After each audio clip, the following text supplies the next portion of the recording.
What makes a robot? Before diving into the world of perception, let's first understand what is a robot and why it needs a perception module on it. If we just Google what is robot, it normally comes up with a definition like this. Yes, we could think like, okay, this is something similar to machine. What difference it really makes from a machine? A robot is an advanced machine capable to sense its environment and make decisions based on this information. Basically, a robot is a machine with extra sensors and a brain. For example, we can definitely call our Roomba floor cleaning robot as a robot because it can sense the environment. It will be operating in any environmental conditions. When there is an obstacle or if there is any dynamic change of the environment, the Roomba can adjust or adapt based on this. It can make the decision based on the changes in the environment.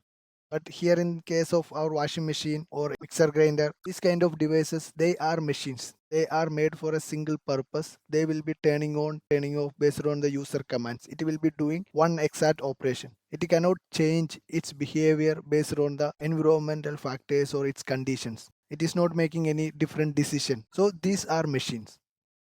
Now let's understand the qualities of a robot. First one is adaptability.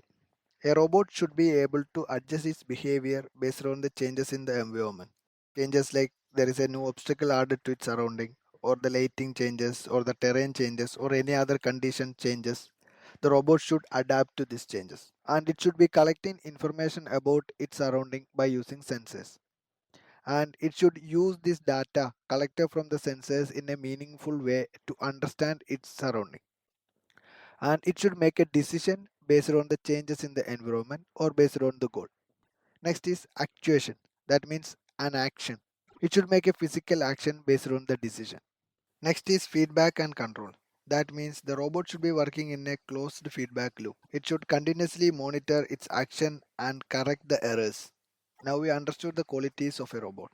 So for better understanding, let's consider a control loop of a basic robotic system. So here we have a robot which is in the real world condition. In a real world condition, robot have to face human, other robot and other static and dynamic obstacles. So the robot is in the real world scenario. So as a robot, the first and basic characteristic the robot should be having is sensing. So we know that our robots normally have multiple sensors in the system and it will be using these sensors to understand the environment. For better understanding, we can consider the sensing like as a human we have our sensory organs like eyes, ear, skin and all. Similarly, we will be adding different sensors in our robot so that robot can also understand the environment. Once the robot have the data from the sensors, that means once the robot have the capability to sense its environment, the next important factor will be perception. Perception is the ability to be aware of something through its sense. So once it have the sense, it should be having a perception. Perception means ability to be aware about its surrounding. For example, as a AMR robot or a floor cleaning robot, when there is a kid or some person walking inside the room, the robot should sense the person and in the system it should be getting aware, okay, there is someone is walking towards me. Once it have this, the next important factor is cognition. Cognition is the ability to choose an action based on the perception of the surrounding. By having a cognitive ability, the cognition, the robot should be able to decide an action to resolve this change or to overcome this change.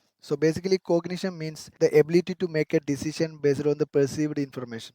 So by using the cognition, the robot understands there could be a potential hazard or potential collision if the robot stay in the current position. So the next thing robot should be doing is making an action. That means it realizing this decision by physical movement. Like in this video, the robotic arm moves the chess piece. It has the decision to move this exact chess piece and the robotic arm does this action. Now let's conclude what we have learned in this chapter. The robot should sense the obstacle, the robot should perceive information of the obstacle, and based on this, it should be making a decision and it should execute that decision so that it will not affect the real world. It will not create a hazard or it will not create a problem in the real world. So now we clearly understood the difference between machine and a robot and the basic control loop of a robotic system. Let's move to the next part.